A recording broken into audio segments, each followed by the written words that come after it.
And it's BBOR Black Box Online Radio coming to you from West Virginia at heart and from around the globe.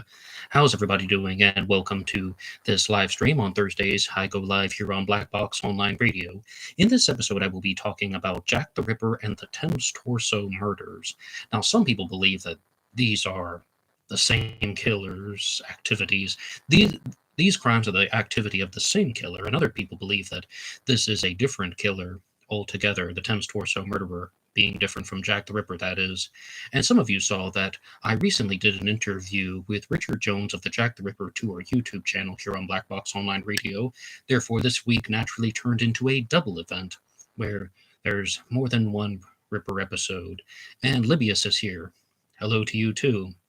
So, I would just like to provide some very introductory material about Jack the Ripper, and that is that in the summer and fall of 1888, there was a crime spree that took place that has mostly been attributed to one killer. Of course, people will dispute that, though, but it began on August 31st with the murder of Polly Nichols. On September 8th, there was the murder of Annie Chapman. On September 30th, there was the double event, the murder of Liz Stride and Catherine Eddowes, and then all the way until November 9th of 1888 was the final crime, a 5-week gap, and that was the murder of Mary Kelly. Now, some people believe that there are other crimes that could possibly be attributed to Jack the Ripper, such as the murder of Emma Smith in the spring of 1888, the murder of Martha Tabram in the summer of 1888, and then just going on all the way up to 1891. Now, I've wanted to talk to you guys about the Thames Torso murders for quite some time now, but I experienced this moment that some of us get in the true crime world where I simply did not know what to say.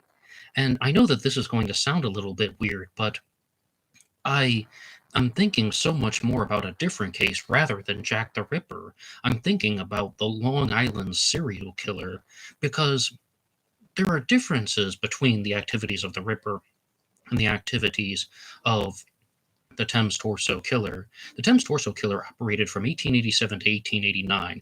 There are 4 victims that have been attributed to this killer, and then there are a bunch of theories about how it's possible the Thames Torso murders went all the way until 1902. It's also possible they started in 1884, but both the Ripper and the Thames Torso killer have canonical victims.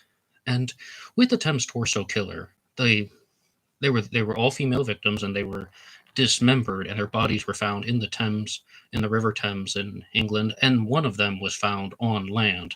And the thing that's shared in some other YouTube episodes is that either in the river or nearby. That's some language that you might hear if you look into this case.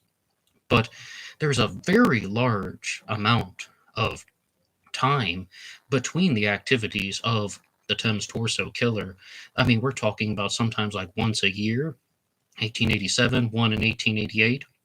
And then in 1889, there are 2 victims that are murdered, one in the late spring and one in the late summer. And I am a fan of the Citizen Detective podcast, and I was listening to their most recent episode, which was actually about the Black Dahlia. But very briefly, they were talking about Jack the Ripper and how Jack the Ripper mutilated the bodies of most of the female victims. For example, Liz Stride, the 3rd victim, was not mutilated. And it just begs the question of why exactly would a serial killer mutilate the bodies of the victims? And one of the participants in the Citizen Detective podcast is Dr. Lee Meller. He is a criminologist, and he stated that it was done for a sexual reason. Even if the woman isn't being sexually assaulted, he is attacking her and he is disemboweling the women because he's getting some type of sexual gratification out of this. Now, as previously stated, that episode was not focused on Jack the Ripper. It was about the Black Dahlia. And the Black Dahlia, Elizabeth Short, she was dismembered. So when we look at the Thames Torso killer, women who have been dismembered and their bodies have been placed either in the water or in a different location that's nearby, why would a killer dismember the bodies of the victims? Is it done for some type of sexual gratification? And the answer to that they explored in the episode was no. Why would somebody dismember the bodies of the victims? Number 1, concealing. Number 2, transporting. And number 3, sending a message or communicating. Let's use that term, communicating. And there can be more than one answer. For example, it is definitely going to be easier to transport a body if it's not altogether, because it can be rearranged, as gruesome as that sound. And also, if someone is dismembered, then the blood can be drained, and there isn't going to be a, a lot of physical evidence that you could leave behind. And the third one would be communicating, sending a message, almost a taunting set of activities that could be put into play. And it seems quite clear that the Thames torso killer was trying to send a message by burying one of the bodies rather close to a police station, as I said, buried. And also, it shows that I think all of those things happened with the Thames torso killer, that the person was trying to conceal the bodies of the victims. Some of them were racked before they were thrown in the river. Number 2 would be transporting. It was easier to transport. And number 3, taunting the police at a certain time. With Jack the Ripper, I also think that the Ripper is somewhat sending a message to the authorities that he can commit these crimes and not get caught. There's a certain taunting element to the Ripper's activities. But overall, Jack the Ripper seems like he's definitely not trying to conceal anything. He's just committing the murders in dark, secluded areas and hurrying away as quickly as possible. Whereas with the final murder of Mary Kelly, the final more or less confirmed murder of Mary Kelly, the Ripper spent an enormous amount of time with her, and that might have also been sending a message. This brings us to the next point that was discussed, again about the Black Dahlia on Citizen Detective, but let's apply it to Jack the Ripper and the Thames torso killers. There can be different levels of violence in criminology, and I do cite Lee Miller again for this. He's a criminologist, and this is going to be a very small nutshell version, but I'm going to try my best to interpret it. Number 1, there is defensive violence. Someone's trying to attack you and you defend yourself. Number 2, there can be frustrated violence, where even if someone isn't physically trying to attack you, by you, I mean, let's just say they, person X believes that they have a justification to use violence against this person. Person X believes that someone is making their lives miserable, someone is mistreating them, someone is doing bad things to them, someone is causing problems for them. Therefore, they have the right to fight back and to attack back and to use physical violence against somebody. And then there's an even higher level, and that would just be hyper intense violence. These would be the people who are the cold, methodical, and calculating serial killers. Maybe you would also have people such as assassins and hitmen. They would fall into the category of hyper intense violence. Now, with Jack the Ripper and the Thames torso killer, both of them, I think that it's going to be a combination of the two, because I believe that these would be the types of people that would want to have some type of animosity toward women. So that's the frustrated element. They believe that their actions are justified. They know that they're illegal, but they believe that they are justified. And number 3, they would want to also just unleash violent tendencies because of a calculated reason. I mean, I highly doubt that Jack the Ripper was somebody who just didn't have a strong awareness of what he was doing. Some people think that Jack the Ripper was just completely out of his mind, and he was just like a belligerent wandering around the alleys, and he just targeted women, and then he just saw someone in a vulnerable place, walked over and started stabbing her without any type of introductory statement at all. I don't believe that. I believe that the Ripper had a certain amount of awareness of his mental faculties. But as far as anything involving the Thames torso killer, it's so difficult to say because we just know so little about the crimes. Only one victim out of the 4 has been identified, and some people are just immediately saying this was Jack the Ripper. Would you have 2 serial killers operating in London at the same time? I mean, what are the chances? What are the odds? I think yes. And I was actually just reading something earlier today that was sent to me by Batman66, a longtime friend of BlackBoxOnlineRadio. and that stated that the population of Whitechapel in 1883 or 84 was about 35,000, and then by 1888 it grew to 70,000. So it almost doubled, and that just tells me that it really shows that, I mean, there's just higher chances, higher probabilities, and there's a higher chance of murder taking place. And we have a comment from Brenda Keating who says, "Good day, Ned. You're on a roll. Keep it up." Brenda, thank you so much. And yes, I saw your comment on the episode about the swindles. That was the episode that I did about the swindle murders from 1964, where I just read off some old news coverage, and that episode was not monetized or anything. I was just sharing a resource. And if anybody would like to explore some more episodes on Black Box Online Radio, feel free to visit some of the playlists, and you can also hit the like button and subscribe. But about Jack the Ripper, there are some other things that were included in this article that was sent to me by Batman66, and that is that what would drive the Ripper to kill? And firstly, what drives any serial killer to commit these types of homicides and then revert back to their daily life? And it almost is just asking the question, why are people even fascinated with serial killers?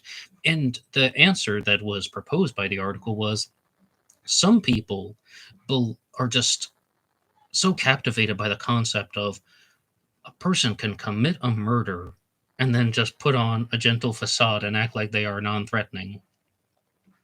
And then we get this stuff like all the time with all different types of serial killer cases. But with Jack the Ripper, the conclusion of that article was that number one, hatred of his mother, having a bad relationship with his mother, and having a father who was present but not extremely involved. You'll see this time and time again with emotional instability in males. Not like I can say anything firsthand about that. And that is that there can be a lack of bonding with the mother and having the father that's present but not involved. Whereas if the father is removed completely, then there can be this type of adulthood that comes early on with children, which is a different set of psychological problems, but they learn how to mature more easily. Whereas if they have a bad parental figure, that leads to a different level of emotional abuse and emotional instability, lack of respect for authority. How about that one? And then not showing respect toward women, then there's that. And that comes together as people learn how to hide their destructive tendencies, and then they unleash them on people and get some type of sexual gratification for that later on. But there are people out there who are going to disagree with me about the Thames Torso Killer and Jack the Ripper being one and the same. And the first is, well, perhaps Christopher Holmgren, I'll just call him out by name. He believes that Jack the Ripper and the Thames Torso Killer were the same person, and it was someone named Charles Lechmere. I had the opportunity to discuss Charles Lechmere with Richard Jones in my most recent interview, and he does point out that there are some strong points for Charles Lechmere being Jack the Ripper. I mostly just think that he's a good suspect for the first crime, the murder of Polly Nichols. But I just can't get over the fact about how the reasons why someone is going to dismember the bodies of the victims and then move on to just disemboweling the women, completely different types of psychopathology. Yes, they both have the hatred of women, but the Ripper is not trying to conceal his activities until the November 9th, 1888 murder of Mary Kelly. And when we look at the activities of the Ripper, I have to point out something that I heard from Edward Stowe on his House of Lechmere channel. And he did a very good presentation about the Thames Torso murders. He's talking all about how the Thames Torso crimes could be that of the Ripper, but he's also showing skepticism. But I really liked his narrative because, as I said, this is a difficult case to understand. And he's going to all the sites and he's narrating and he weaves in things about history and literature. And I thought it was excellent. But he said that if one person committed these crimes, they have to be a good suspect for one of the murders, and they have to be a good suspect for all of the murders. And with Jack the Ripper, nobody's certain of that, because we don't truly know who Jack the Ripper was. With the Zodiac Killer, we don't know who the Zodiac Killer is. Not everybody is in agreement that one person committed all of the Zodiac murders. Look at the Long Island serial killer case that's going on right now in the proceedings. A suspect has been arrested named Rex Heuermann, and he's been charged with 3 of the murders. Maybe he committed the 4th murder of the Gilgo 4, the murder of Maureen Brainerd Barnes. But we don't know if he committed all of the Long Island serial killer murders. They went all the way back to 1996 with the murder of Karen Vergata, and people just aren't in agreement with that. And with the world of Jack the Ripper, it comes into play that some people are just of the mindset that there were multiple killers. They have theories that were multiple killers. The one that I've been talking about a lot recently on the channel is that Pat Brown, the criminal profiler, let's say that, has come up with this theory that Jack the Ripper committed the first 4 crimes. That was the Ripper, and her suspect is named Jacob Levy. Then with the final crime, the murder of Mary Kelly, she believes that that was a copycat, someone who learned about the Ripper from the papers, and they wanted to commit a mutilating murder, but they overdid it. And it was just way more intense, more vicious, more time spent with the victim. And also, that explains why there was a 5-week gap from the murder of Catherine Eddowes all the way to November 9th of 1888 to the murder of Mary Kelly. I mean, we're going September 30th to November 9th, so roughly 5 weeks.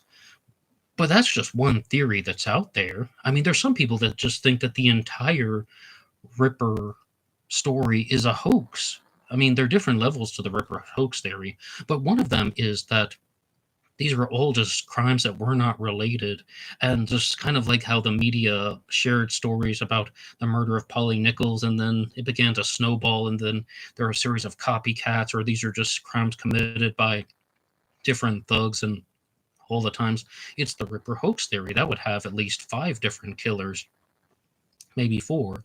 So it's really hard to pinpoint exactly. And we have a comment from Libius who says, the police solved the Ripper case. No need to speculate anymore. Well, Libius, who's your suspect for Jack the Ripper? And Richard Grinnell is here. Hi, Richard. How you doing? I don't think the majority of people are captivated by serial killers more so than the mystery of the unsolved crime. Jack the Ripper, had it been solved in 1888, would not create the interest that it does today. Oh, that's a very good point.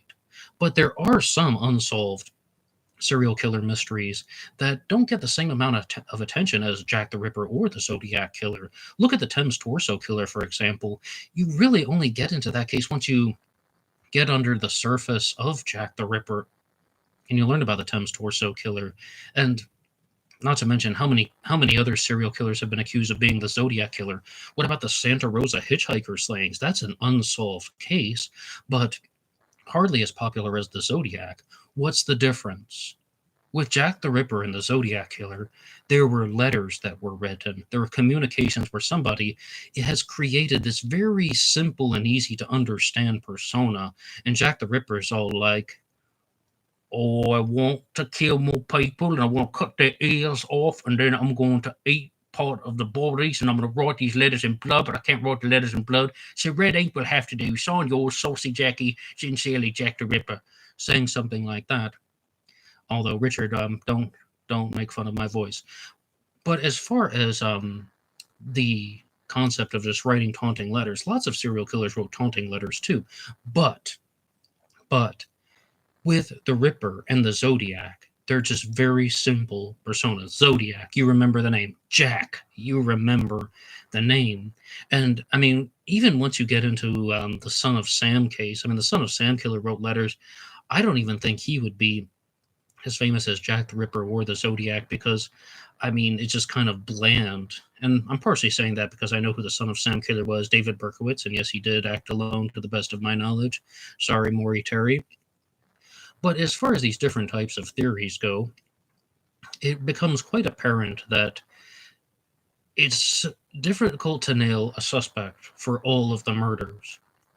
And I did have a good discussion about this with Richard Jones when we were talking about how there is evidence to look at Aaron Kosminski as Jack the Ripper.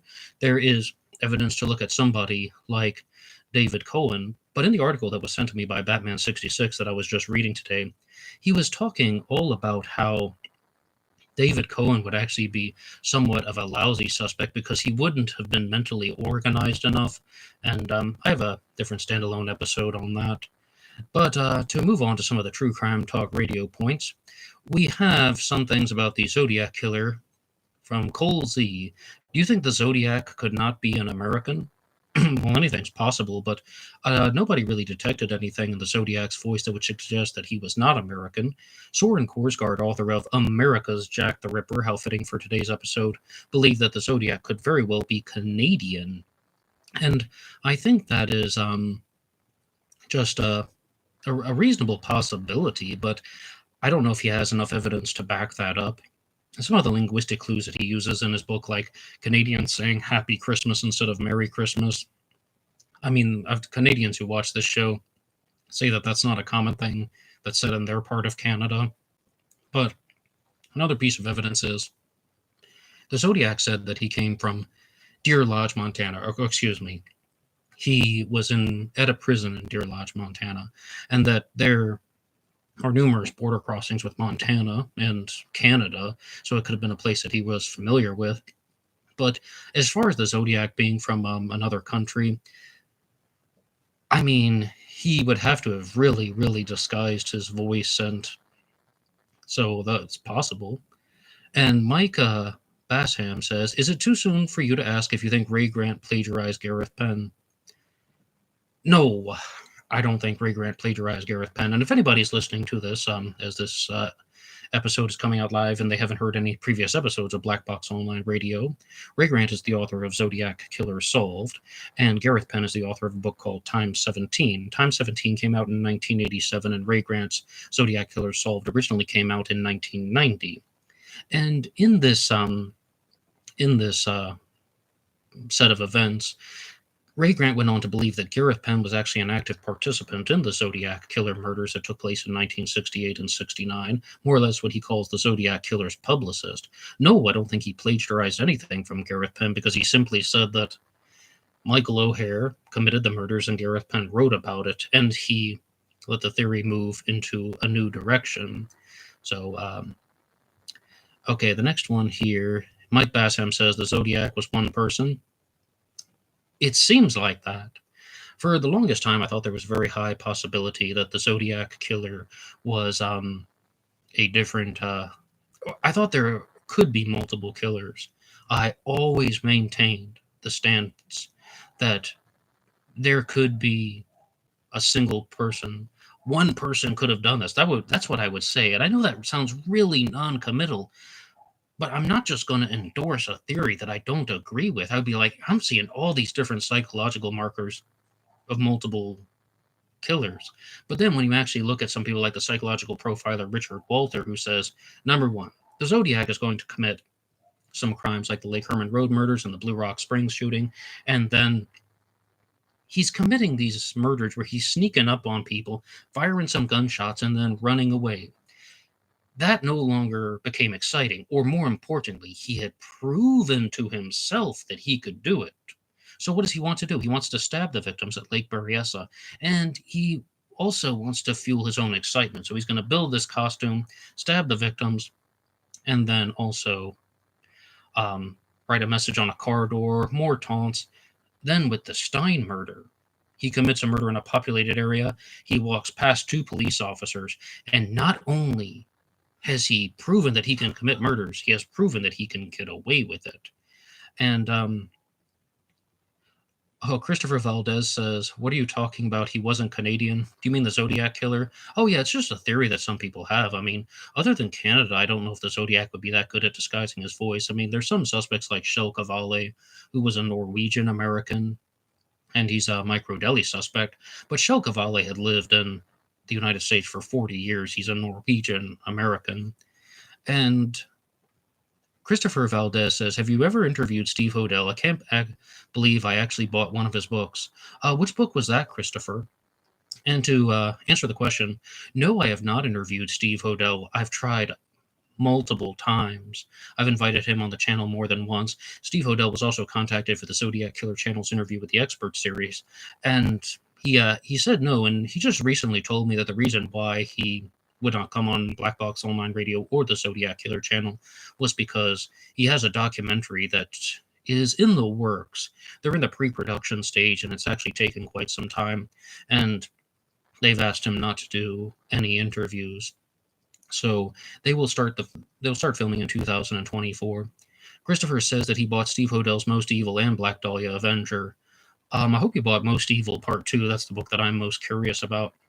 Okay, Steve Hodel is very certain that his father, George Hill Hodel, was the Black Dahlia Avenger, the person who murdered Elizabeth Short in the 1940s, in 1947, actually, January of that year. And I told you I was just watching a two-part podcast about the Black Dahlia on the Citizen Detective podcast channel, which you can watch here on YouTube. And they put forward a very strong case that there should be another suspect looked at that's not George Hodel. And again, this deals with things like psychological and criminological profiling. And their suspect's name was Leslie Dillon, Les Dillon. And the reasons why is that number one, he was younger. He had a more conventionally attractive appearance, the kind of person that would be able to meet Elizabeth Short in a bar or something and ask her to go on out with him, and then she would maybe said something that bothered him, and it wasn't even a completely planned set of mutilations. It's like what I said before about the different levels of criminal behavior. Number one, defensive, frustrated, and then hyper intense. It could have been a combination of the frustrated act of violence and the hyper intense act of violence, meaning that she may have done something to provoke him, which might have been benign or innocuous in her mind, but he was offended by that. So then he decided to kill her, and then in his own twisted mind decided to mutilate her body. And he was somewhat of an underperformer for his time. He was a bellhop at a hotel, and he was an assistant in the morgue, mortician's assistant, excuse me, and someone who would have had familiarity with cadavers, and that matched up with some of the more of the other psychological markers that they were looking for. But Most Evil Part 2, I used to be very curious about that and his George Hodel theory. It's mildly interesting to hear that there could have been a serial killer that's going around the world that is using the different place names from where he's been. Like he would read a street sign in Chicago and then dump Elizabeth Stride's body next to a street sign in Los Angeles that had the same name, or even if he's killing a victim in Chicago and the street in Los Angeles is of a similar name, then you get 20 years in the future and he murders Lucilla Lulu in the Philippines, in Manila, 500 yards away from a street that says what? Zodiac. Zodiac is on the sign, 500 yards from where Lucilla Lulu's body was found. So you see Zodiac, then that's the next phase of the plan, looking at how he's going to create the Zodiac persona in 1968 and 69. He's a very prolific serial killer, and he's just dropping clues based on the place names from things like street signs and the local areas. Lucilla Lulu was murdered in 1967. She was the original Chop Chop lady, that's what they call her here in the Philippines, and her body was dismembered. Her head was decapitated, and it was never found. Also, with the Thames torso murder victims, none of their heads were found for the four canonical victims. It appears to be something that I'm not too surprised about because there are all types of true crime stories where that happens. And it's possible that the killers could keep those things as trophies. By those things, I mean human skulls. And the reason why I say that is because one of the cases that I talked about in the YouTube short here on Black Box Online Radio was the Hello Kitty murder. And that is the murder of Fan Man Yi in Hong Kong. And she was decapitated, and her skull was boiled, cleaned, and stuffed inside a Hello Kitty doll. A Hello Kitty mermaid, actually. And that's something that's not unheard of. I also had those particular moments of I'm not living in a world that anybody prepared me for when I was watching Forensic Files as a kid. And I also just remember the story of how they began finding different body parts in a river. And like, so they even found a torso in just one of the rivers. I think it was in the state of Georgia, but don't quote me on that. Somebody had killed and dismembered a body. And I was just like, they don't talk about this stuff in school. My parents also never share anything about this with me. I wonder why. And overall, it just goes to show you that it's a very gruesome, sick, and sad world. And Mike Bassam says, Ned, if you absolutely had to pick the best suspect in the Zodiac case, who would it be? if I absolutely had to, I mean, my honest answer is, of course, I don't like any of the suspects. But you're saying that I have to choose one. Now, you guys who have followed the channel for a while know that for a while I thought that Hal Snook was the Zodiac killer. Not even Warren's hoax theory, just that Hal Snook was responsible for the for everything but the Lake Berryessa stabbing. And then Drew Beeson actually provided a very clear narrative on how Don Chaney could have been the Zodiac. But once L.D. Hill came into the picture, I thought he was a very strong Zodiac suspect. I know I'm not just giving you one name. I don't think that Hal Snook was the Zodiac anymore. I'm really curious to know how far Jeff and Melissa are going to go with their suspect, L.D. Hill. But there are lots of reasons to suspect him. And, Sphere of the Cube has also proposed a suspect named Robert Volvins. I want to know how far he's going to go with him. He has a lot of unpublished research out there that he shared with me privately and that he's going to be releasing in the future. I'm not completely sold on his suspect, and I really like what they've done with L.D. Hill and the timelines. But, Richard Grinnell says the best presentation is by Kobach. Oh, you mean about Paul Doerr being the Zodiac killer? Richard, do you mean that sincerely or sarcastically? I'm not sure. Christopher Valdez says, what do you think about Ralph Spinelli's story about Arthur Lee Allen? Now, do you mean the part where it ties into the theory that the Zodiac deviated from the crime spree because the Zodiac deviated from his pattern of committing murders on couples and lovers' lanes solely because he wanted to steal a piece of Paul Stine's bloody shirt and bring it to Ralph Spinelli to prove that he was the Zodiac killer, saying, Arthur Lee Allen wants to work with Ralph Spinelli, and he wants to bring him the piece of bloody shirt to prove that he was the killer. Well, I don't necessarily know if that happened. I think that Arthur Lee Allen was a liar, more or less. This is where you have to listen to Micro Deli when he says Arthur Lee Allen knew he wasn't the Zodiac killer, so he could tell lies because he knew he wouldn't be convicted for it because the physical evidence wasn't there. He's a liar. Richard Grinnell says, sincerely, you mean that you believe that Paul Doerr was the Zodiac killer or that Paul Doerr is a strong suspect? When I did the book discussions on Jarrett Kobach's books, you can actually find it on one of the Zodiac Killer news reports. His name is in the thumbnail where I discussed how to find Zodiac. I gave him credit for a lot of things. There were a lot of points where I was like, okay, well, yeah, that's a good point. But I just couldn't get over the fact that he just kind of more or less glanced at the material in a bunch of true crime cases and didn't seem to show that thorough of an understanding of the material. Kobach's books are very good, I know, unpopular opinion. Well, it's not that they're bad.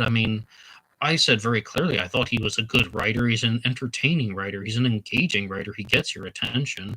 I think he took certain creative liberties with the story, talking about the actions of the victims when he wasn't able to be there. It's not like he witnessed these crimes take place and so on, and just making all of the assumptions that David Faraday and Betty Lou Jensen were being hot and heavy and down for heavy petting or something, whatever he called it. He doesn't know that happened or that's what was going on. But also, I think that he didn't overly convince me that his suspect was the Zodiac because, again, it's more or less just he wanted to write a Zodiac book, so he pulled Person X out of the blue, and now he's going to make it fit. Remember what Ken Main said, you can make anything fit. Richard Grinnell says his attention to detail is unprecedented. No, I don't believe he is the Zodiac, just the best presentation. Oh, okay. Well, yes. As I said, they are well-written books, entertaining books. The thing with Motor Spirit, his first book, which I have a two-part book discussion about here on BlackBoxOnlineRadio, is that he wrote a very good story of the 1960s and 70s. I think what I said in the book discussion was they should have just called it Jarrett Kobach's alternative history of the 1960s and 70s, and that would have sold because it's not completely about the Zodiac. There are all these things about the moon landing and this growing star in the Republican world named Ronald Reagan. All types of different stories are inserted there. And if it were just the alternative history of the 1960s and 70s, that would be something that lived up to the title, but presenting it as a Zodiac book, that's just not really for. I just didn't think it lived up to that name. But I mean, I really don't remember them too well, and I know it's not a good thing to admit. It's just, yeah, I read both of his books. It just, a lot of it didn't stand out to me. I absolutely reject his statement that the Zodiac Killer was wearing the Lakeberry as a hood because it was used in a Renaissance fair. I think that was just would have been a dorky, boring Renaissance fair costume. Richard says, do you think Martha Tabram was a Ripper victim, and if so, why? 80% chance. I think there's an 80% chance that Martha Tabram was murdered by Jack the Ripper. She was stabbed 39 times in the late summer of 1888, midsummer, if you could even call it that, prior to the murder of Polly Nichols, for a lot of similar reasons that Richard Jones stated here on my channel, and that is that it's almost as if you have a growing serial killer who commits the murder of Martha Tabram by stabbing her 39 times, but then realizes that blood is going everywhere, so he just wants to first strangle the victims and then slit their throats once they're dead post-mortem, and that was done with 4 of the victims: Polly Nichols, Annie Chapman, Catherine Eddowes, and Mary Kelly. The third victim, Liz Stride, was not strangled first, and some people even say that there was more blood at that crime scene than the other crime scenes. But Richard asked a good question. Do I think that Martha Tabram was murdered by Jack the Ripper? 80% chance. In the Zodiac case, we have the murders of Robert Domingos and Linda Edwards. And I've always said, I don't believe that any of the unconfirmed activities are connected to the Zodiac. Do I think that the Domingos Edwards murders were committed by the Zodiac? 80% chance. Have you ever heard of the glass is half full or half empty? I am optimistic that at the end of the day, we're going to find out that Martha Tabram was murdered by the Ripper. But with the Domingos Edwards murders, I think at the end of the day, we're going to find out that that was not the Zodiac Killer.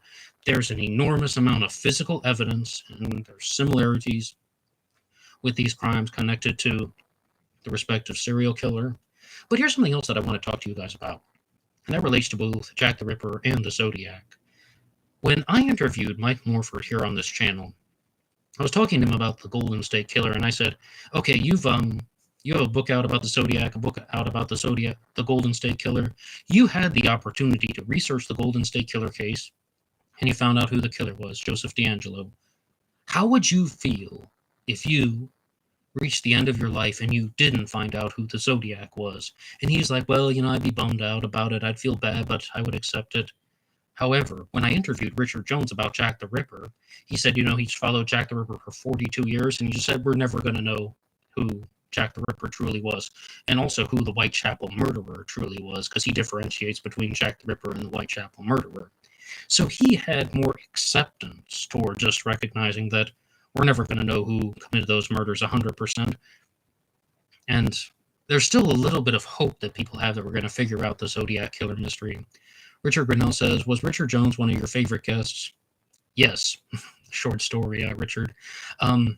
Nice name, by the way. Now, this week, though, a lot of people were talking about how there was a video that was made about me on Ray Grant's channel, but I was just more focused about, I put out 2 interviews that I was perhaps the most proud of. My interview with Cloyd Steiger about the serial killer Gary Gene Grant, and I've also read Cloyd Steiger's book, Homicide: The View from Inside the Yellow Tape. I talked about it on several Zodiac Mondays, and I had the opportunity to talk to him about just my own, giving my own genuine feedback and responses. And I noticed in that episode, even though we only talked about the Homicide book for maybe the last 15 minutes of the interview, the comments were heavily focused on that. The first set of comments that came in, and it's just, I'm able to read somebody's true crime book. I'm able to actually ask them the challenge questions that I have for them. And I thought it was somewhat beneficial and also very informative about the serial killer, Gary Gene Grant. And then I released the interview with Richard Jones. I mean, all of these are pre-recorded. So I released that one, and I just thought that this has been the best week for the interviews so far. So that's more what I was focused on. Let's look at Jack the Ripper and the Zodiac Killer. Both of these people are sadists. There are people out there who would just think that, no, they're not sadists. Jack the Ripper's strangling the victims and killing them first before he's mutilating them. Nope, sadist. The Zodiac shot people and ran away. Yeah, he stabbed the victims, but only like 7 to 10 times. He's not a sadist. Both of them are sadists. A serial killer who would commit crimes by knife and not be a sadist would be Gary Gene Grant, whom I just mentioned. He's the subject of the book Seattle's Forgotten Serial Killer by Cloyd Steiger. And he walked up to one of his victims and just stabbed her with a knife. And by Cloyd Steiger's own interpretation of the events, it's that he wasn't even like he just stabbed her once, and it just happened to hit the right place, the wrong place for her, and she died. That would be somebody committing a murder by knife and not an extreme act of sadism. Now, Gary Gene Grant went on to commit more sadistic crimes, like he strangled 2 of his victims and committed 2 murders by knife. But with that one example of just walking up to somebody, stabbing them, and it just happened to hit a very vulnerable place on the victim, that would not be a sadistic murder, in my opinion. Mike says, I'm off to bed, Ned. You are the best thing on YouTube. Keep up the good work, my man. Mike, well, are you in Australia or New Zealand by chance? I mean, it's late here in the Philippines, but it's only 9:30. Richard says, have you ever considered interviewing a serial killer rather than the people chasing them, or do you consider that unethical? I absolutely do not consider that unethical. I would definitely interview serial killers. I had like kind of like a mental list of it once, and I need to write this stuff down because I forgot. But one person actually proposed it to me. I did a black box recording back in 2019, and it's called Serial Killer John Hughes, the Red Jumpsuit, because he did a very famous interview where he's wearing his red prison jumpsuit, and in his prison, the red jumpsuits are for more serious offenders. And somebody contacted me, and they said, dude from Black Box Online Radio, I knew this guy personally. Your thoughts and perceptions of him are way off. I'm like, well, what exactly did I get wrong? And he wrote out like a list of things about how I didn't interpret the guy's behavior. And he sent me a big message, and it concluded with, why don't you just talk to the guy and you'll see that he's different. I can put you in touch with him. But the problem was he replied to somebody else's comment. Like he replied on the wrong comment thread, and I didn't read it for like a year. So that didn't happen. But he wanted me to interview the serial killer John Hughes. Excuse me. Those are the joys of going live. But yes, I would have done that. And John Hughes was actually named Frost, and his nickname, that was his nickname, Frost, John Frost Hughes. And he's like a rambling serial killer. And it's also, he had a girlfriend with him named Dana Tudor. And she was also found to have been an accomplice or accessory, but she simply said she was acting because she was afraid for her life. And another person coincidentally wrote into the channel saying that they knew both of them, and they were like, dude, don't believe anything she says. She's more sociopathic than he is. How many times do we hear that? Paul Bernardo and Carla Homolka, the Joker and Harley Quinn. They said that in the first Suicide Squad movie. I know that's not real, but... And Libya says, I would like to hear you interview Eddie McNamara from Tappa Talk. Why not? He comments on the Zodiac case, right? I mean, I think I recognize that name. I mean, like, and mostly anybody can come on, like I said, as if I believe that they are genuine. But I had my schedule all messed up because I even released a short episode when I was talking about how I wanted to do Black Box Online Radio. Originally, I thought I was going to get rid of the Zodiac News Report, and I would just have guests on there talking about the Zodiac Killer. I was like, oh, I'm just going to do these interviews. Instead, it'll be something different. But I polled you guys and asked, what do you want to hear about? And a lot of people said they liked the podcast version. And it was really about like a 50-50 divide. So then I was like, well, I don't want to give up on that. And also, people are just sending me things for Zodiac Monday that they wanted me to respond to. They're asking what I think about this. And sometimes, like, all right, well, I can't exactly read this book immediately and give you a response. I need about 7 days to do that. So then I was like, all right, I'm going to keep Zodiac Monday. And then I put the Zodiac interviews on Fridays. This week will be a little bit different, but there will be some Zodiac content coming out on the weekend. And Libya says he has done interesting research about Lake Herman Road and the Toski letter hoax. Does he support the Toski letter hoax? I'd be very curious to talk to somebody who has. Richard says, by the way, I'd like to say the direction your channel is taking is great. The interviews are fantastic. The live shows are a great way to integrate people. Thanks, Richard. Yeah, so on Fridays in the past, I used to do the Anything Goes Friday Anything Goes Friday, where any subject was fair game. But that has mostly been taken over by the Thursday show now, and I just wanted to do, the live streams on Thursdays where I can talk to you guys. However, as far as the lineup for the show goes, I was going to do a serial killer segment every Tuesday, but the fact is, I sent out a bunch of emails, hey, would you like to be on the show? More people responded than I could have imagined, so the Wednesday show is also going to be interviews talking about anything true crime. It doesn't only have to be serial killers. As Richard pointed out, a lot of people are very curious about unsolved cases, and now there have been requests to do more missing persons cases, and I still haven't had the chance to interview anybody who has closely followed the Maura Murray case. In 2020, I reached out to Erin from the 107 Degrees podcast, and she said she would come on BlackBoxOnlineRadio, and then she just never got back to me. It happens sometimes. Life goes on outside of the internet. I think her and I would have had a very beneficial discussion, but I followed that one for a long time, since 2015. That also might be one where, unless they find something soon, I would almost just think that that case would never be solved. But I would love to talk to this guy, Eddie McNamara, about Lake Herman Road and the Toski letter hoax. The Lake Herman Road murders are rather fascinating because there's such a big possibility. Like, the mystery is really surrounding that one. And for a long time, I was thinking that was not Zodiac related, or I said I dropped it down from 100% Zodiac related to 90% Zodiac related. I had my doubts. Now it's back to 100%, all of those famous ones. Oh, Richard Grinnell says, try Pat Brown. Yeah, I reached out to Pat Brown. I was about to say I've contacted her. I don't know if she received the message. I reached out to Pat Brown to come on the show to talk about Jack the Ripper and also about the murder of Cleopatra, which would be one of the things that she is very famous for. I just saw her presentation on the murder of Cleopatra, and I think that she has a lot of original insights, or I don't know if original is the best word, but she's made a lot of observations about that story, and that could be a different type of thing to work into Black Box Online Radio.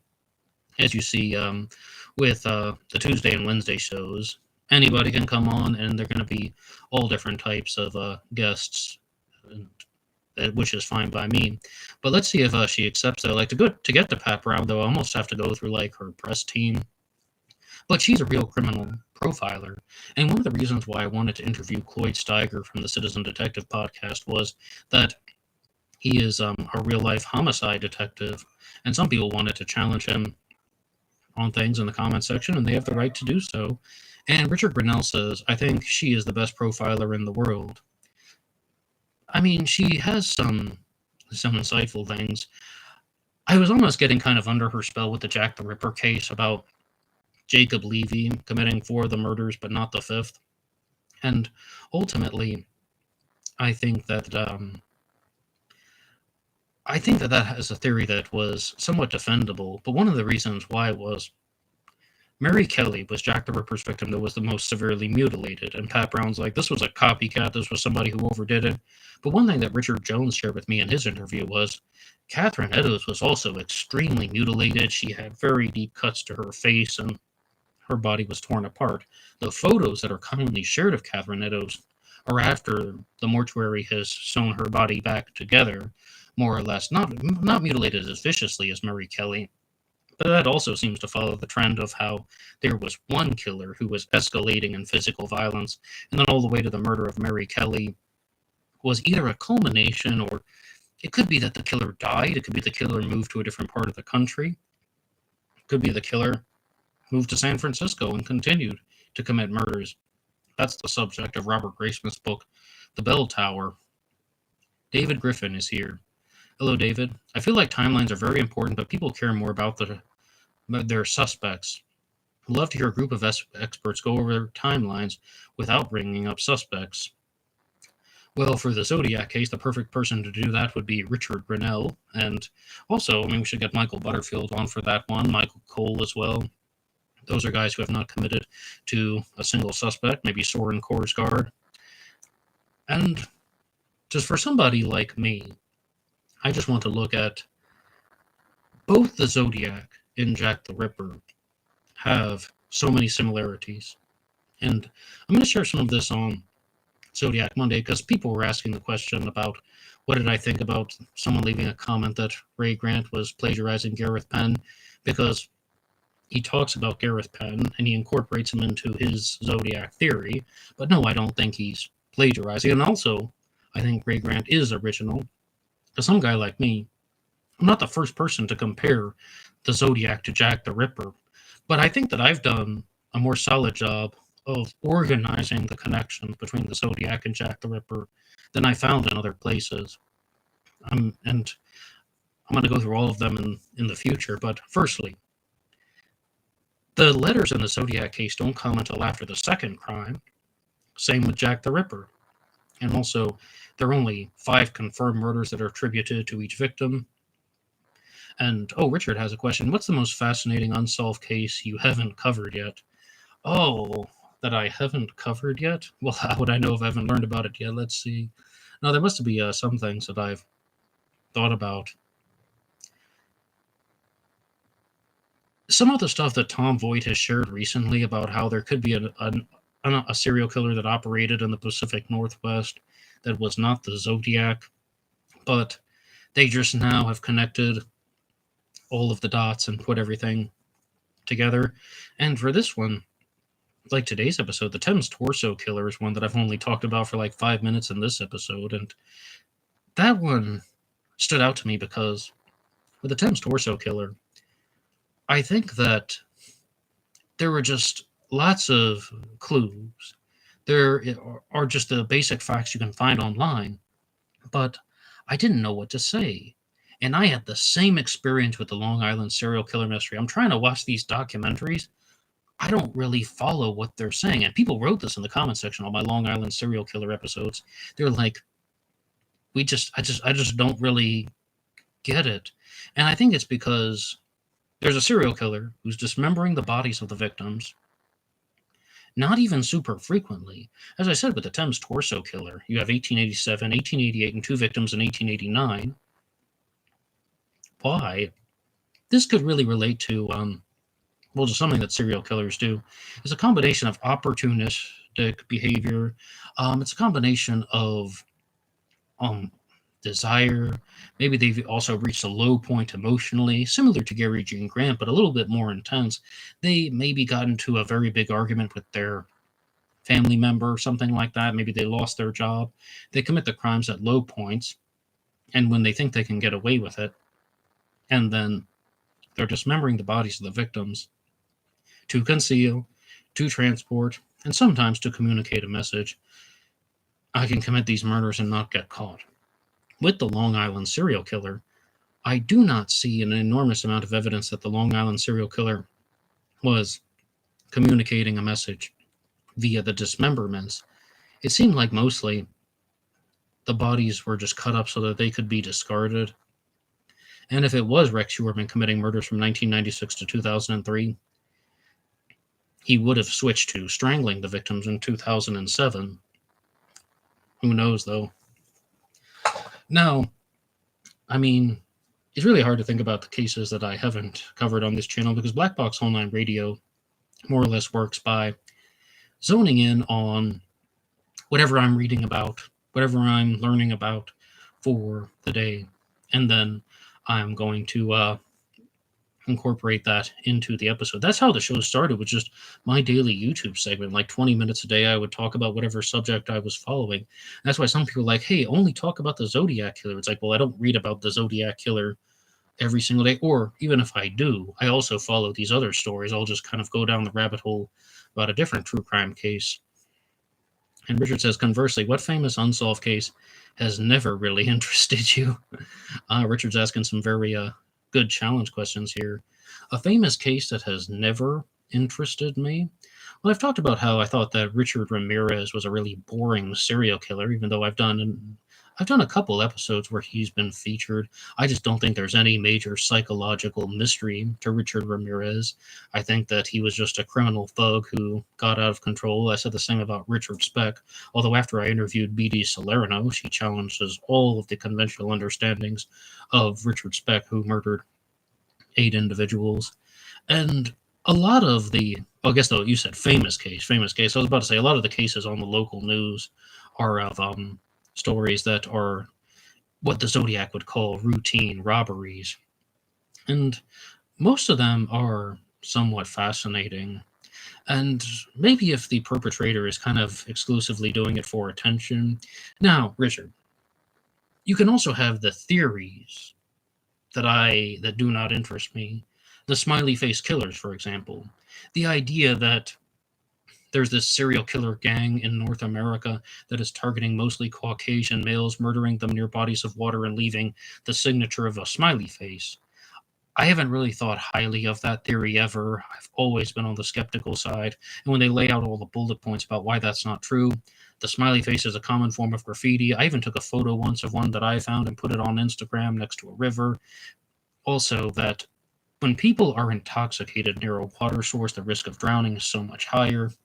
And it's most likely that people are just getting drunk near water sources. They're a bar by the waterfront, a club that's close to a river, and they are disoriented and they end up falling in, and then their system kind of just shuts down. They kind of just want to go to sleep because they're intoxicated. Now, that's a theory that never interested me. The smiley face killers, nationwide and worldwide gang of killers. But there is one from Richard's neck of the woods, the Manchester Canals Pusher. And believe it or not, I actually do think there was a serial killer there. And with the Manchester Canals Pusher, there are so many homicides that have been attributed to this theory that, again, some people are getting intoxicated and someone's pushing them in the canals in Manchester, England. But I think that some of it actually is the same offender. When I did my episode on that, it seemed like, based on the way that the crimes were committed, there is a serial offender. There could be other people murdering individuals, and then there are the accidents. It's just like an accumulation of everything coming together. But let's see, would there be any other famous unsolved case that has never really interested in me? Their unsolved case. Most of them are pretty fascinating, and I'm somebody who likes to explore different stories and different angles and incorporate them a lot. Okay, Richard. Maybe when somebody has a theory where the answer is just they were abducted by UFOs. No, and I know that's not the case. That's a theory. Like with some of these high-profile disappearances, they often turn to UFOs and more paranormal explanations. I don't know, maybe she fell into another dimension or something. Things like that, I just think that they're so unlikely to be true that it isn't worth discussing. David Griffin says, I thought the show you did on Richard Speck was fascinating and plan on watching it again. B.D. Salerno sent me her book after that one, her book, Richard Speck and the 8 Nurses Deconstructing a Mass Murder, and I started reading it today, and that was one of the interviews that I've done where I maybe had the most energy for. I don't know if you guys could see that one if you've watched that one. It was the longest interview that I've done so far, I think, because B.D. Salerno believes that Richard Speck, the man who murdered 8 student nurses in 1966, was not guilty of that crime. She believes that he was framed for it. She thinks that he got really drunk one night and he passed out, and that at least 2 other people committed the South Chicago Massacre, as it's called, and that the authorities just blamed Richard Speck because he was a fall guy, more or less, and he had no memory of the night. Now, there are certain skeptical things that people can have about a story like that. Number 1, he might have blacked out because of the intensity. Number 2, he could have been intoxicated on various substances at the time, partnered with being unfamiliar with murdering 8 women in one night, and people can forget those things. And also, I mean, that would just raise, certain questions about who actually did commit the South Chicago massacre. Okay, I am skeptical of that, but I think she does a very good job at pointing out how there were certain misconceptions, like the surviving witness identified him because of a tattoo that was on his arm, and she's like, no, absolute fiction, that never happened. And a lot of it was me like saying, okay, wait a second. This is what people in the general public think about the Richard Speck story. And then she's like, nope, that's not true. That is a myth that originated on this date. She does have evidence to back up her claims, and her book is a pretty smooth read, and I might even invite her back to do a standalone episode on the murder of Mary Catherine Pierce, who is a crime that could possibly be attributed to Richard Speck, but we'll have to wait and see. Now, I could be completely wrong, but again, this is one of my original observations about the Zodiac Killer mystery. And I believe that the Zodiac Killer's Lake Berryessa stabbing was partially inspired by Richard Speck and the South Chicago Massacre.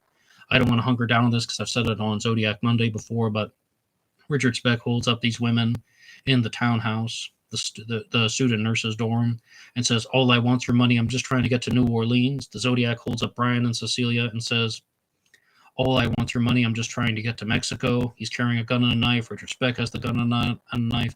The victims are tied up at the South Chicago Massacre, and they're tied up at Lake Berryessa. Partial inspiration, not a complete inspiration. Stefan Nyberg is here. Hey, Stefan. How's it going? You're coming to us from Sweden, right? Everybody's getting really global with this thing here. Yeah, I'm all the way in the Philippines. I'm probably the farthest away anyway, geographically, from anyone else, but hey, such is life. So I was also quite surprised that no one has really addressed that in a lot of literature about the Zodiac Killer and this element from the Richard Speck story. But as B.D. Salerno said in her interview with me, that she also just had that experience 1,000 times, when she was writing her book, Richard Speck and the Eight Nurses, that there are observations that she has made about that case, and she was really expecting other people to have made the same observations.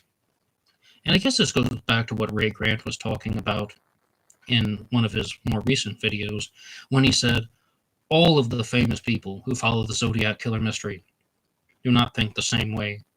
I mean, they have their own suspects, they have their own theories, they have their own observations.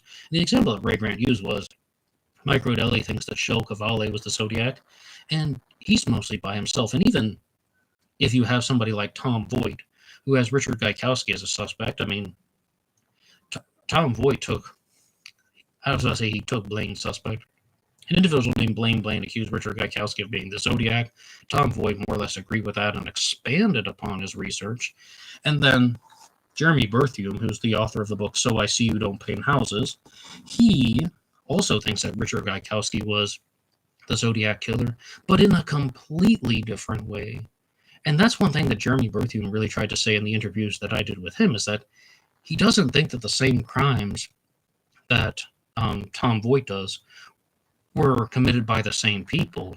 And there's some crimes that he attributes to Lawrence Kane, and there are other crimes that he attributes to Sandy, like the murder of Vern Smith and the Domingos Edwards murders.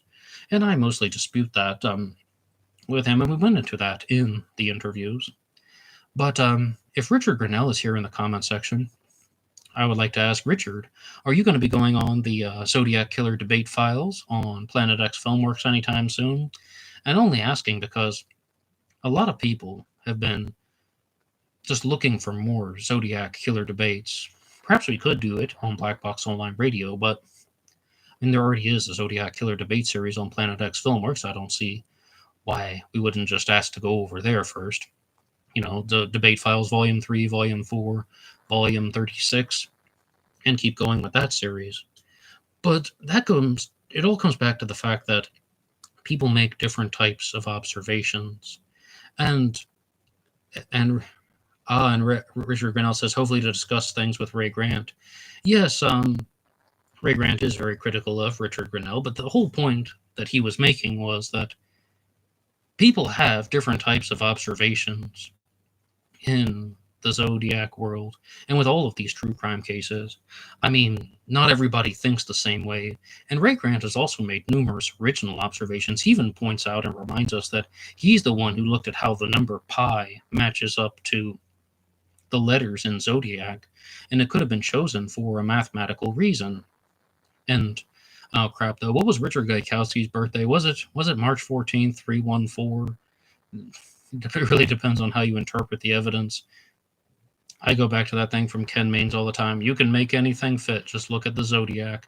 And you can also make these suspects fit with Jack the Ripper.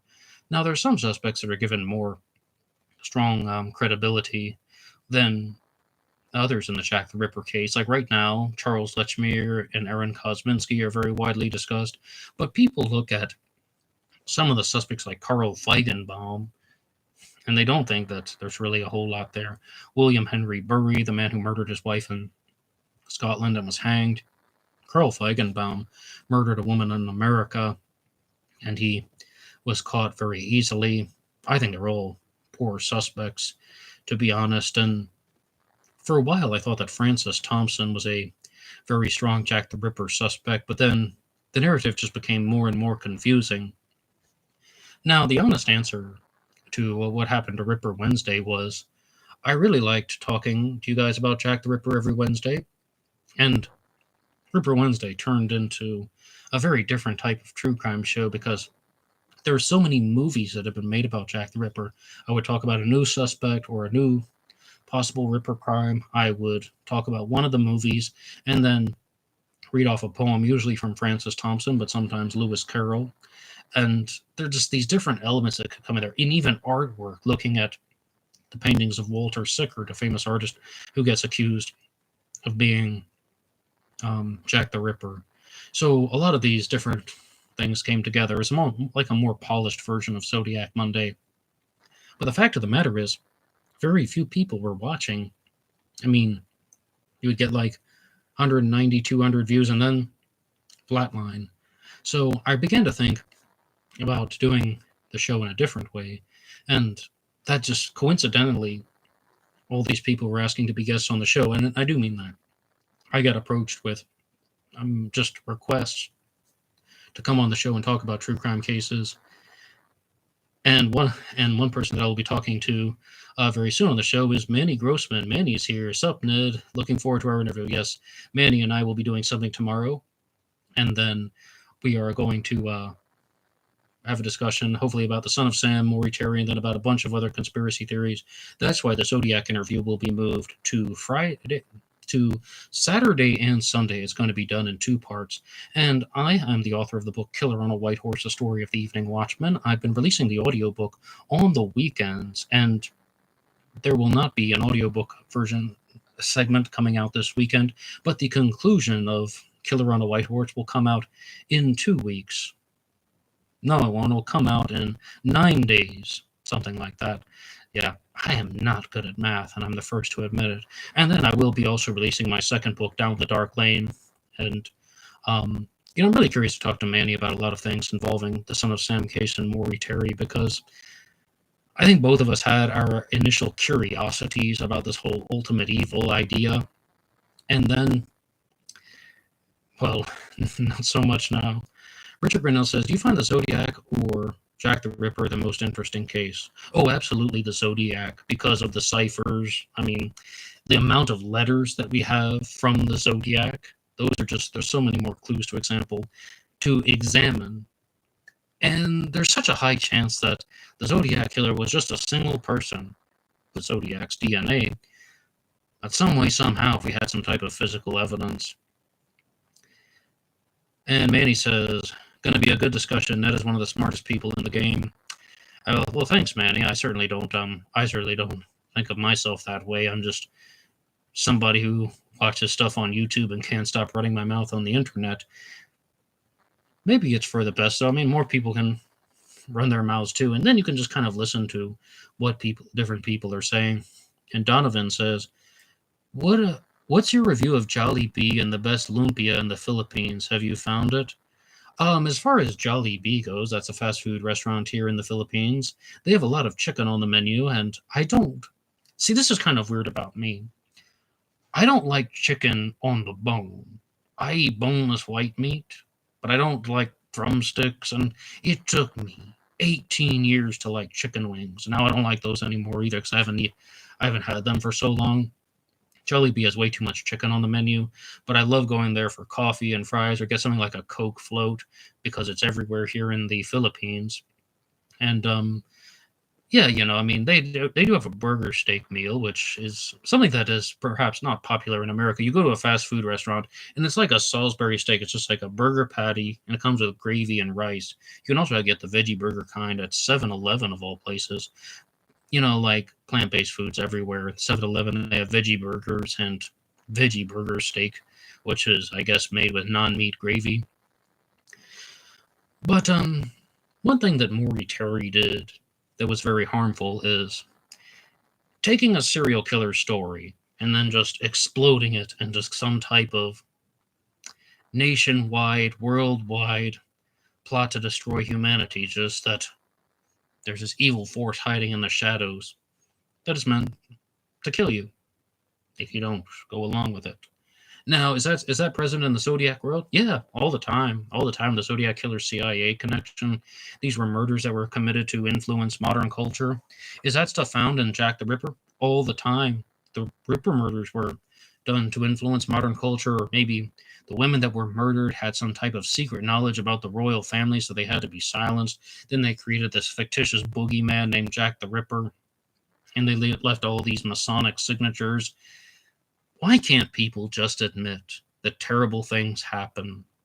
And they happened because somebody lost control of their mental faculties.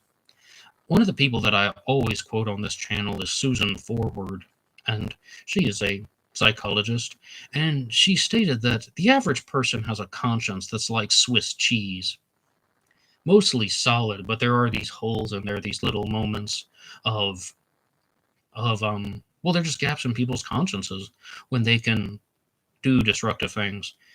Ties back into what I said at the beginning about the different types of violence. Some people will commit violent acts if they are frustrated and they believe that there are justifications for their frustration, or because they feel that certain way, they have the right to use physical violence against somebody. Maybe they do. Maybe they do in certain examples. Like if someone is consistently bullying somebody, and then even if it's done verbally, and then they just kind of hit them one time to get them to shut up. I'm not even sure. I mean, that's a gray area topic, but they believe that they have the right to use physical force against someone because of an emotional reason that they have. Most of the time, they're going to be in the wrong, and that's the way a lot of these serial killers function.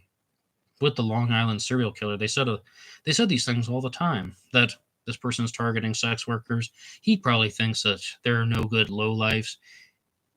Doesn't matter if he does it; they're bad people anyway. He's getting rid of people that he doesn't care about.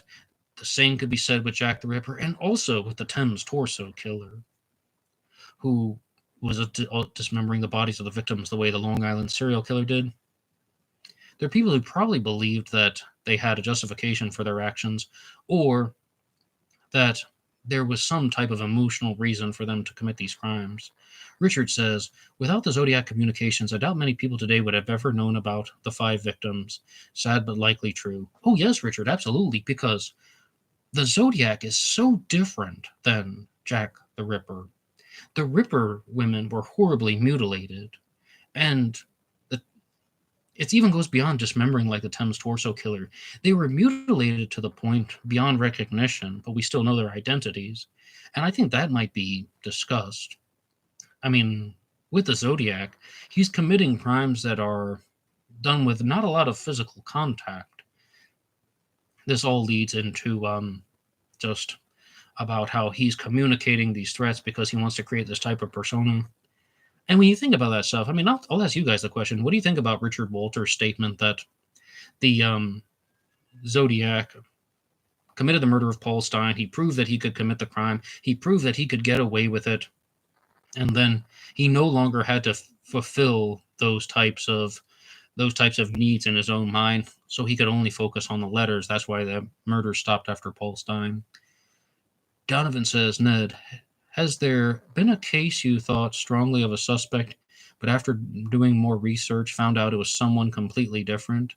Well, I don't know about found out, but I did say that I was thinking highly of Francis Thompson. I also thought highly of Joseph Barnett as a Jack the Ripper suspect. Joseph Barnett was the friend and, let's just say, friend of Mary Kelly, the final victim, and he got into an argument with Mary Kelly on October 30th of 1888, and she was murdered on November 9th.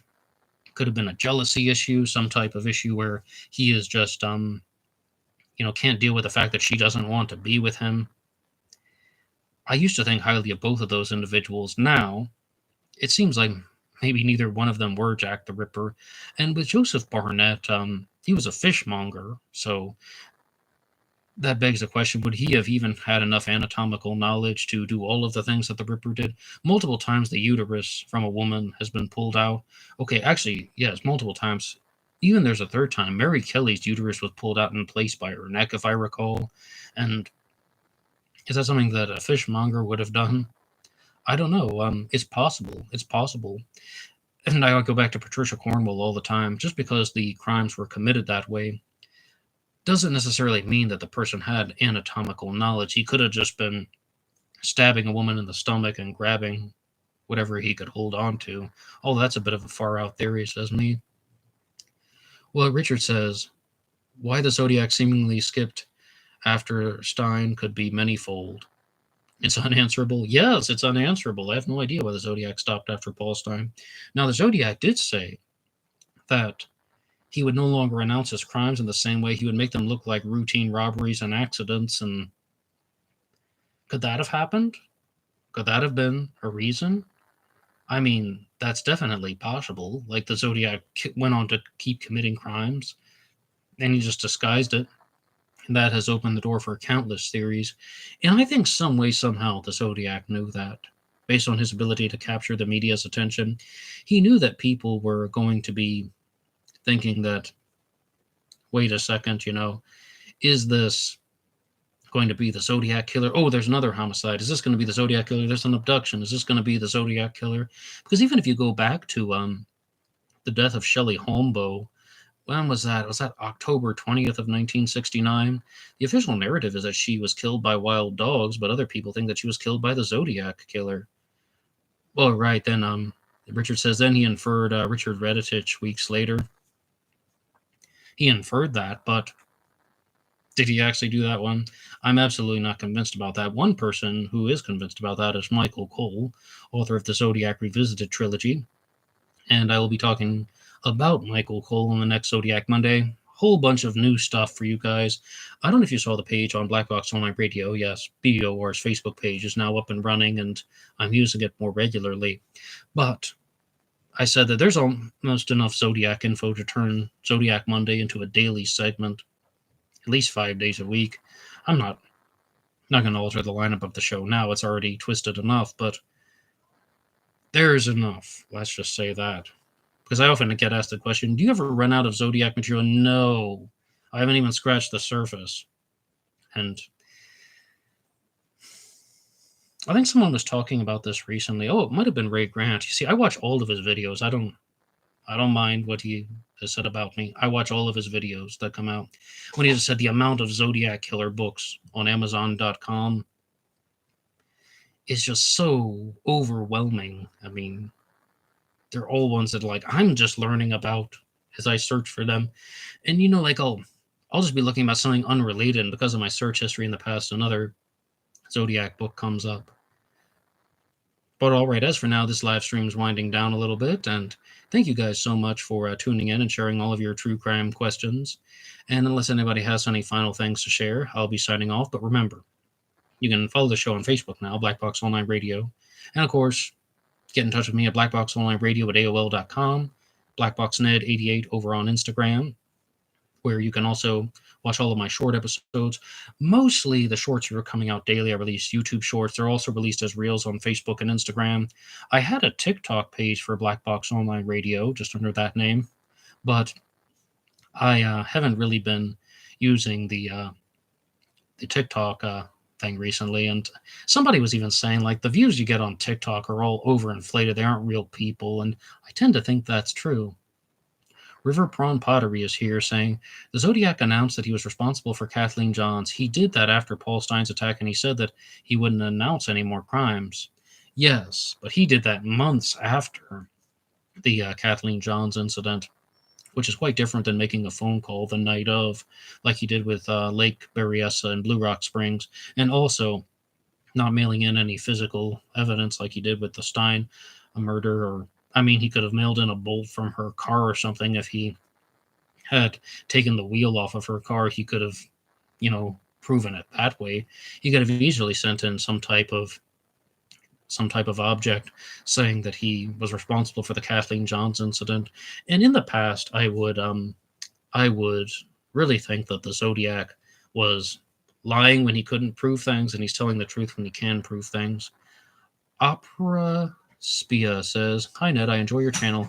Have you ever delved into the Highway of Tears disappearances in British Columbia? And it has been speculated it is the work of a serial killer. Yes, I have. I've done one episode on the disappearance and murder of Amber Tuckerow, and she is a person who went missing, and her voice was recorded on somebody's phone. Like, I believe she was actually calling her brother who was in prison, and because he was in prison, all of the phone calls were recorded, and then that allowed it to they might have the killer's voice on the phone call when he's like, we're going into Edmonton. This doesn't look like Edmonton. Yeah, it is. Which part of Edmonton? 50th Street. And he's talking like that. And the Highway of Tears is a story that happens because there aren't a lot of transportation centers in Canada. So going from British Columbia to the other provinces like Alberta and Manitoba, then you have a very large amount of land that is not very well connected. So people hitchhike, and when they hitchhike, then a lot of them are attacked and murdered. Absolutely, I think there's a serial killer. There could be more than one serial killer. I think that it's all of the above. Serial killers and one-off murders. Stefan Nyberg says, I think the 4 canonical crimes were very pointed and direct. Perhaps he continued to commit murders, but the Zodiac persona had served its purpose after the Stein murder. You could be right. Donovan says, do you think OJ did it? Yes, I do, but I think he had an accomplice, and that will be the subject of the Tuesday interview, talking all about the OJ Truther movement. And Opera Sperry says, Opera Spia says, I'll look it up on your channel. You can if you want to, but that's an old black box recording that I did on Amber Tuckerow, where there's just a black box on the screen. Only if you won't. And are we doing the 16th by Ned? Oh, yes. Richard and I are doing the 16th. We're going to re-record some things for the Zodiac Killer Channel's interview with the experts. And I don't know the future of that show, but I'm always here, ready to do more Zodiac Killer interviews with the experts. There's so many people we haven't talked to and covered on the channel, and I would gladly do that. But I'm going to be signing off now, so hope everybody has a good day or evening wherever you are. And please look out for my upcoming interview with Manny Grossman, and also look out for the Zodiac episodes that will be coming out on Saturday and Sunday this week. And don't hesitate to like the Facebook page. And Manny says, all I know is I'm glad that I do Son of Sam only. At least we have a convicted killer, even though a few people still believe that he was part of a cult. Oh, yes. I'm going to save all of my things for when we get to talk Manny, but so much to say about that. Until next time.